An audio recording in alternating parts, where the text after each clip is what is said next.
screen here and say hello to everybody out there. Happy Monday. Busy week. We're going to be wrapping up officially April 26th through April 30th. It's going to be a busy week in stocks. One of the largest earnings one of the earnings weeks. We've got hundreds and hundreds of companies out there with earnings this week. Just finished a very busy session for equities on demand. Let me bring up the risk disclaimer. We'll get into the charts here in just a moment. But we're going to talk about some stocks this week. We're going to talk about some currency pairs. We're going to talk about some cryptos. If you are trading stocks, options, futures, Forex, cryptos, whatever it is, understand there's risk in trading. Please and always use trade capital only. Do not trade with money you cannot afford to lose. If you're out there typing a wire, yes, everything's coming through loud and clear on my screen. And let me know here. Happy Monday, traders. All right.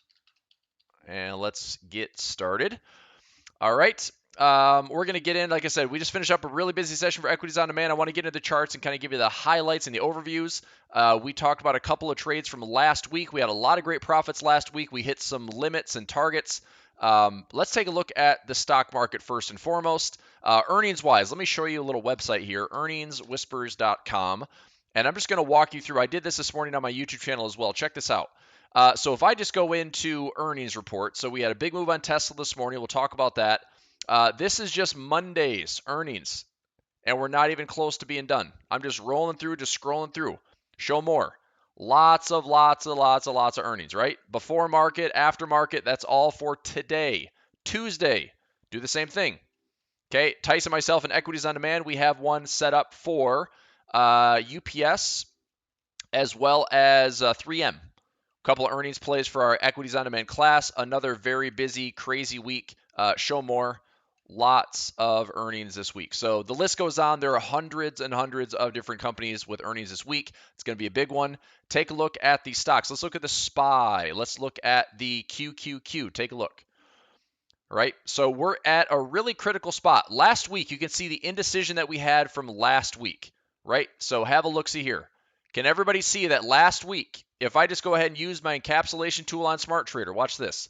If I go into my weekly encapsulation, can everyone see that we've had essentially, last week was all indecision? Yes or no? We started here, okay? There was our low of the week. There was our high of the week. There's where we settled. We closed with a really solid indecision week. Now, why is today's candle going to matter? Well, right now, today's candle doesn't mean too much. But the question is it path of least resistance for these markets to keep pushing higher? Or is it the old saying that says sell in May, go away? And will this start to retrace? Okay? So a lot of positive things in the markets have been priced in from this year. You know, you can see that this market got very aggressive off of this low. This is the SPY, and this low back in March, right? March 25th. Look at this low.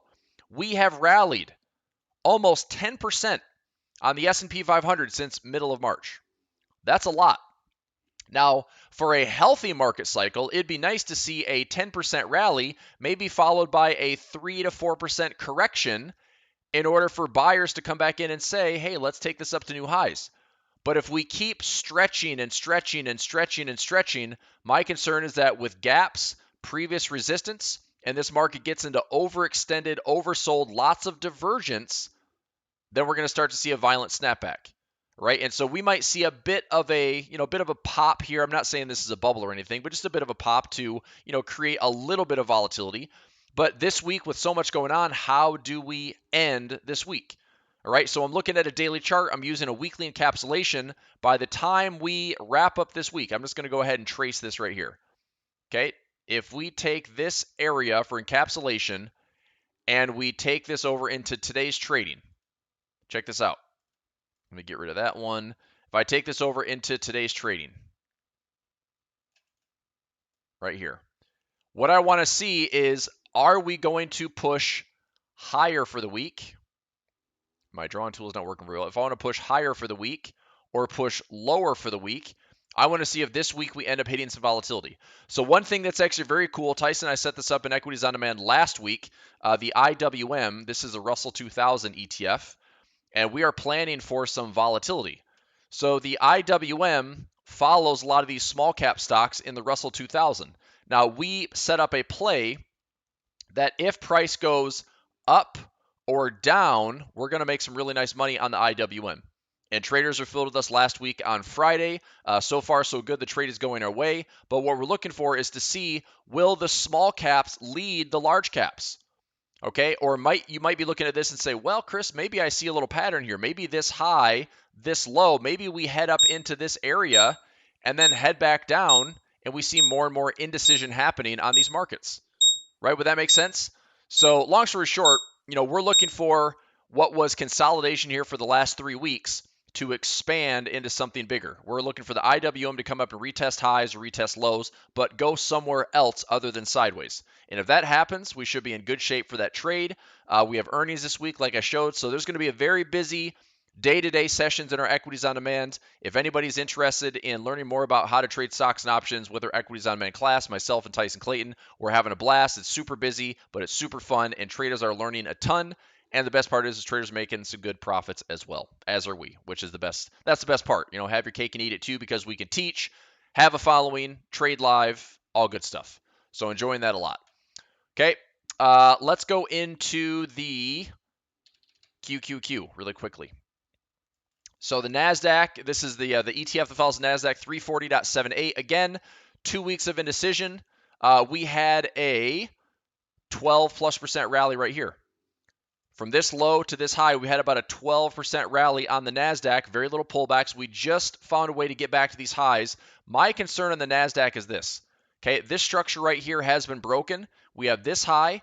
We break the trend line. We come back up and retest the backside of the trend line. My concern is that this might be a little overheated on the NASDAQ and a little overheated on tech. And perhaps we end up dealing with more volatility, like so. And so if we see struggles of the NASDAQ to put in new highs, then we're going to start to see some bigger cycles of indecision. Another one that I'm watching this week, if you've been looking at the Forex factory calendar, or any calendar for that matter, for the economic reports this week, we have some notables. Aussie has CPI this week on Tuesday night. There is a rate decision from the U.S. Fed on Wednesday afternoon at 2 o'clock. We also have OPEC meetings this week on Wednesday. We have GDP for the U.S., unemployment claims for the U.S., and then we have some GDP numbers out of the Eurozone and Germany on Friday. So a mix of medium to high impact this week in Forex. Oil is going to be something to watch really closely, so I'm going to go into oil right now. Okay, let me take off this encapsulation tool for a second. Here we go.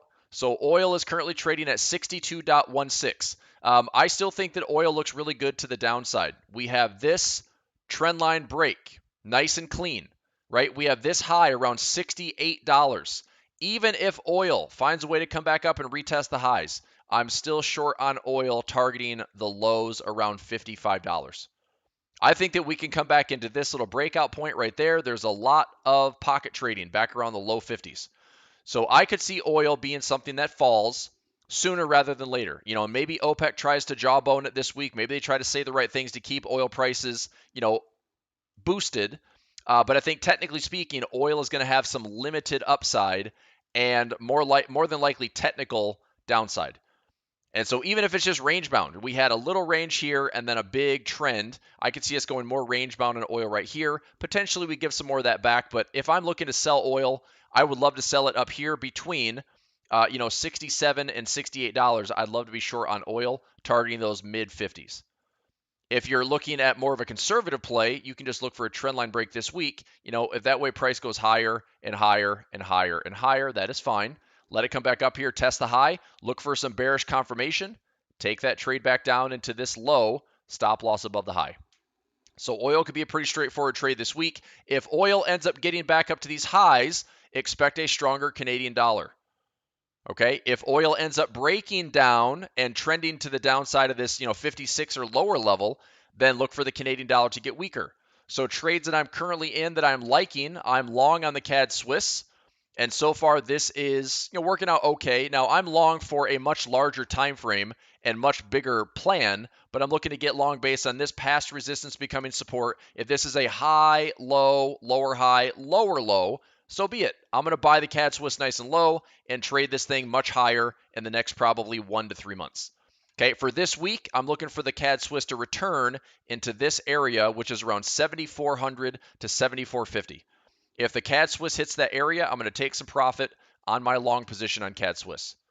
All right, so let's see if that happens this week. If we get this up into 7,400, 7,450, taking some profit off the table, and I'm hoping that this ends up coming back down to retest this area here because I want to buy more of it and look for a longer term play. Another one that's looking pretty CAD friendly. Last week I had some nice profits on my perfect storm strategies. Dollar CAD. Currently trading near the previous lows. We had a low right here back in March. That low on March 17th was 23.64, and currently the dollar CAD is at 24.09. Now, again, you might be wondering, well, how much lower can the dollar CAD go? Well, if you look left on your chart, the dollar CAD can go lower, and we might head back into this support here, possibly this support here, possibly this support here. So if I'm looking for levels in which the dollar CAD can sell off, the bears may still maintain control into this area. All right. And so, if you're interested, you could be short on the dollar CAD and looking to scalp this to the downside. I personally am not interested in going short on dollar CAD. Okay. I was short on dollar CAD here. I was short on dollar CAD here. And I was short on dollar CAD here. This to me is where the end of the trend is happening. So from the 1, 2, 3, 4, 5 wave move, this is trying to find the end of that trend. I'm looking for an ABC correction on the dollar CAD to the upside. And I'd like to see this get back into 130 or higher. So maybe, I'm too early. Maybe my buys here around 2,600, 2,500, maybe those are too early.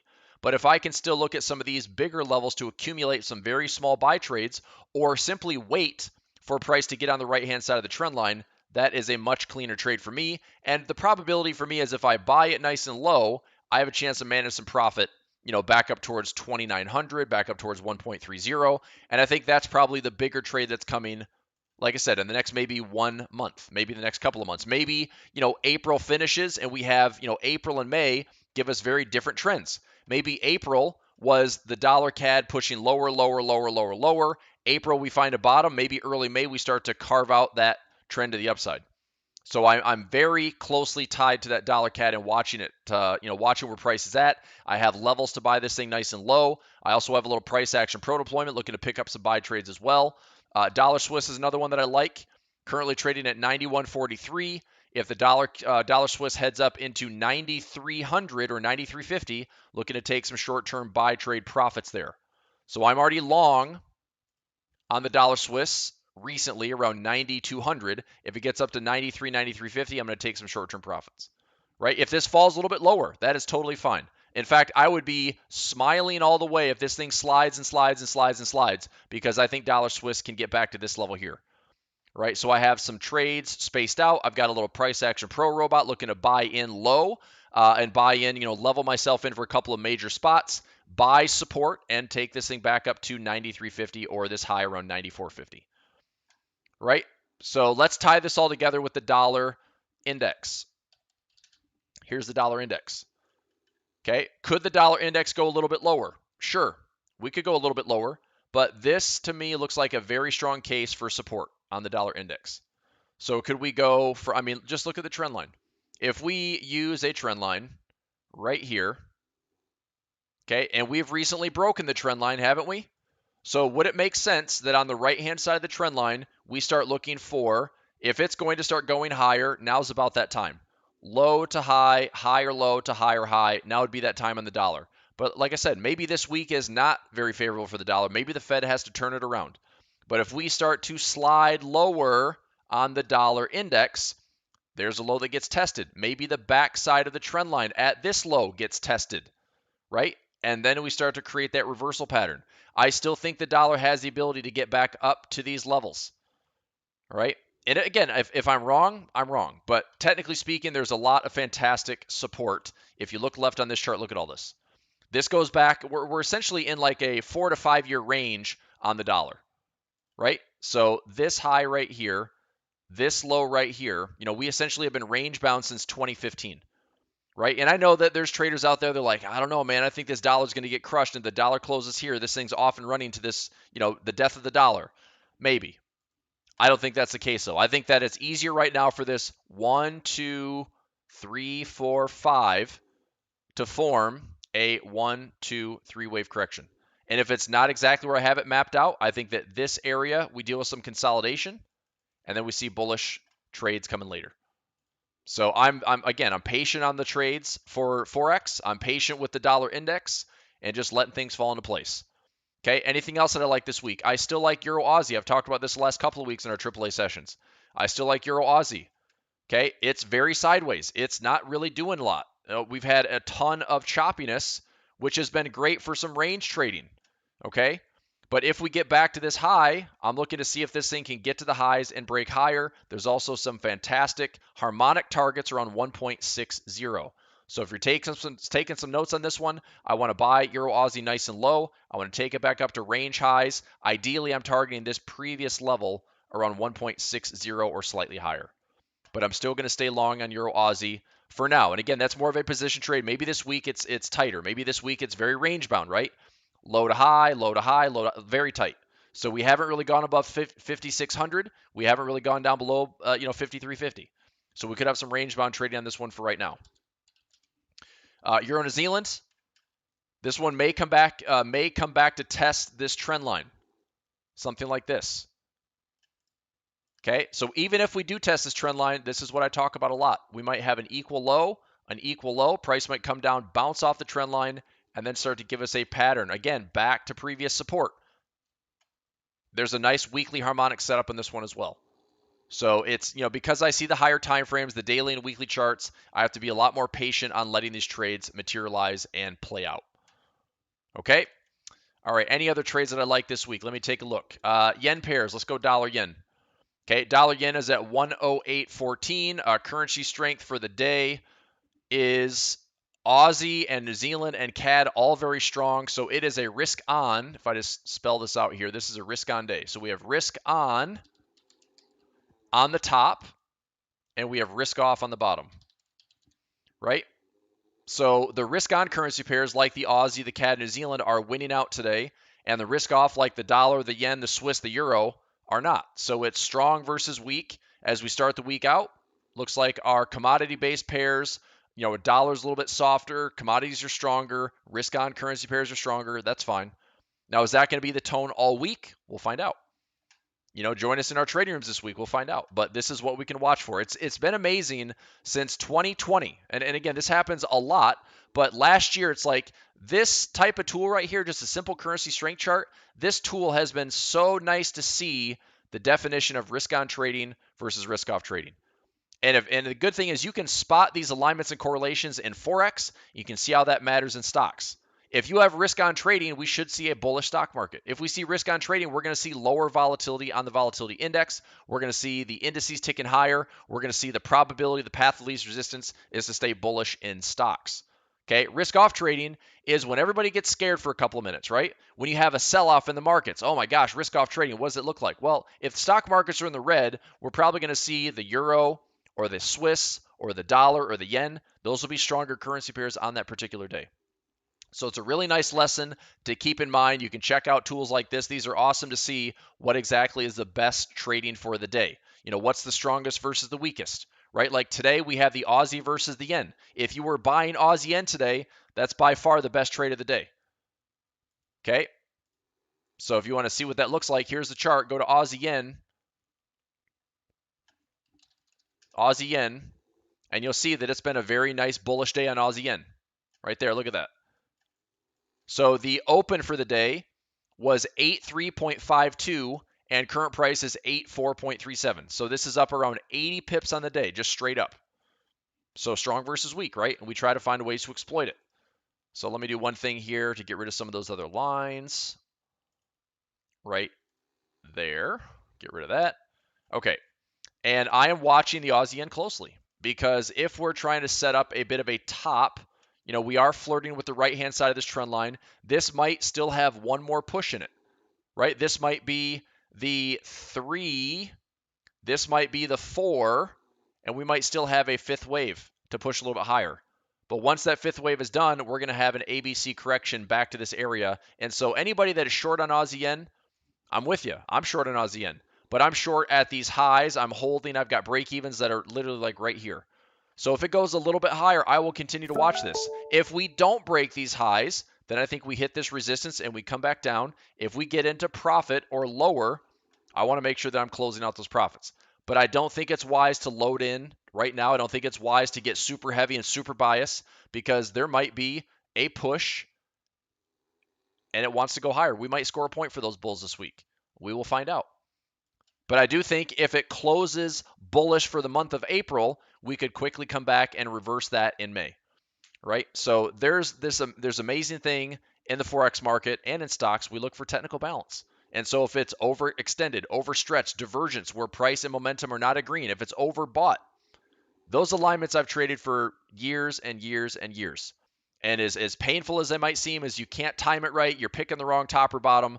If you look at the higher time frames, you might not be spot on with the exact day that it turns, but within reason, you're going to get the market to cooperate with the direction you're looking for. And that's what I like. Buy or sell some time, trade it nice and small, but I sell high and I buy low. So pretty simple stuff. Okay. All right. Anything else for today? I'm trying to think. We quickly ran through some stocks. We got a busy week this week in equities on demand. We've got some trades that have already been filling. I'm just going to check my Telegram channel really quickly while I've got you here.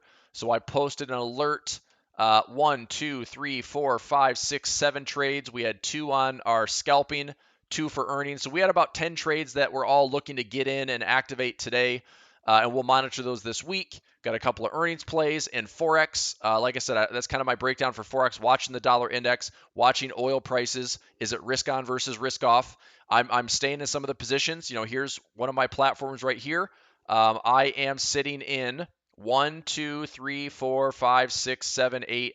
Overall, I'm exposed on 9 currency pairs. Okay, 9 currency pairs out of 28. 28 majors and crosses, not a big deal. So I will just continue to monitor those positions, build as needed, manage as needed, set my chart alarms. What I'd like to do for the last little bit that I have you here for AAA is let's talk about some cryptos. 54,344. Okay, so a nice little U-turn on Bitcoin. In fact, we had lows on Bitcoin around 47,600. That was quite the dramatic fall, right? From this high to low, we fell. Man, that is nearly a a $9,000 drop. So that's not nothing. That's nearly a 10% drop. So anyway, what I'm wondering about with Bitcoin is this: is this a rising wedge? And if so, here's what I'm asking as far as the technicals go: is this a high, low, lower high, lower low? Are we not done on the downside yet? That's what I'm asking. Because if we're going to see a lower high to lower low, then we're coming back into this pocket. We're coming back into this low. We're going to come back and possibly challenge yearly pivots for 2021. And we might see that, it's making a nice effort and a volatile effort to go back up. But if we can't, push up here and flag and have another leg higher, part of me thinks that all this is doing is setting up for a fade the rally. And I think that there could be more downside in some of these cryptocurrencies. So, if that's the case, fine. Be patient. Buy it at a lower price. I like Bitcoin at, $30,000. I love it even more at 25 or 20 if it gets there. But we'll have to see what volatility offers us this week. I know that Ethereum has performed pretty well. Ethereum is pushing nice and high and really has not had much of a pullback. This one had some volatility last week, but if you keep an eye out on this trend line, Ethereum is still doing really well, right? So higher lows are forming, a lot of indecision last week and some high volatility. But if we can break these highs, let's see if we can break these highs, form a flag pattern, and see if Ethereum wants to keep running. We'll find out. But watching price, again, I've just encouraged traders to do this the last several weeks. Set a chart alarm at a high, set a chart alarm at a low, and monitor your prices. If it comes back into levels where you want to buy it, awesome. If you're holding on to levels that, from earlier this year or, 2018-19, then you're just wanting to see how high these things can run, right? So keep setting those chart alarms at those highs. Okay, that's Ethereum. Litecoin US dollar. Big shakeout last week on Litecoin. Again, set a chart alarm at the high, 332. We have not hit, came close, but we have not hit the 2018 high, which is around 370. So I still think that for right now, Litecoin is in a bit of a channel. All I'm going to do is connect these levels, just like that. So it's a bit of a broadening formation, which means that we can make higher highs and make higher lows. Okay, it's more of like a modified channel, right? We have this high, we have this high. If we form support here and work our way up to new highs, I still think that has the ability to come back down, form a higher low, go back up again, and it just stays within the structure. So again, high volatility, but let's see if price continues to cooperate technically and allows traders to look at buying low, taking profit as the bull score points, buying low, taking profit as the bull score points. You can keep following along with that type of structure. Okay, Ripple is another one. Watching this one, a lot of traders have still been, upset by the fact that Ripple's been delisted for a lot of U.S. traders. I did receive some info back from Coinbase and Coinbase Pro this week for some customer support. There are ways, I guess right now they're offering some type of like Spark coin where you can convert Ripple to Spark coin. I haven't taken that option. I still hold Ripple at 17 cents and I'm still hanging on to it. However, I am looking for ways to see if I get Ripple to go to $3 or so, I need to have a way to get out of it. I want to have a way to get out of it. So I'm still in, I'm still holding. If you're a non-US trader, then you're probably loving the fact that, Ripple was sitting at 20 cents for a long, long time. We went up to nearly $2 just a couple weeks ago. But I'm just still going to sit tight on Ripple for right now. We have some other ones that we're watching. I know that, Tyson runs a cryptocurrency course. He's doing something on Algo this week, ALGO. I actually got picked up on MANA. I don't know if we have that feed here, MANA USD. We don't. I bought MANA. It's Mana or Decentraland at $1. And let me see where that price is at right now. I picked that up last week. It is trading at $1.21. So I'm up 21% on that for right now. And I'm happy with that, with highs recently back to $2.43. So food for thought on the cryptos. Keep watching, right? Keep watching, keep an eye on things. But that's it. I mean, it's going to be a busy week. What I'm watching closely is this is the end of the month. So, it's not an end of the quarter or anything like that, but this is the pre-summer push. We usually see April and May fairly friendly for trend trading. Now, what I'm wondering is if April is working so hard to stay with the bulls, is May going to continue that or is May going to give it back? I don't know, right? And so as we stay in tune this week with our trading rooms, as you're joining us for classes this week, this is what I'm watching. Is it path of least resistance this week, or are we going to start to see some tops and bottoms forming? That's going to be my takeaway. Is that's what I'm watching for. Watch those closes for the day, closes for the week. Watch how the week closes. Are we looking for tops and bottoms? If so, let's pay close attention to that because that will give us some really good opportunities moving forward. Okay. All right, traders, if you don't have any questions for me, that's fine. Have a great Monday. Have a great week. Again, between Equities on Demand, Flex Trading Room, Tyson's Trading Room, Gary's Trading Room, TAD, Tion, Analyst on Demand, all of our live classes. There's never a dull moment here at Market Traders Institute. So let us know how we can help. And we hope you're, having fun trading, doing well, being successful. And we are here to help. All right. So on behalf of Market Traders Institute, I'm Chris Pulver. Happy trading. And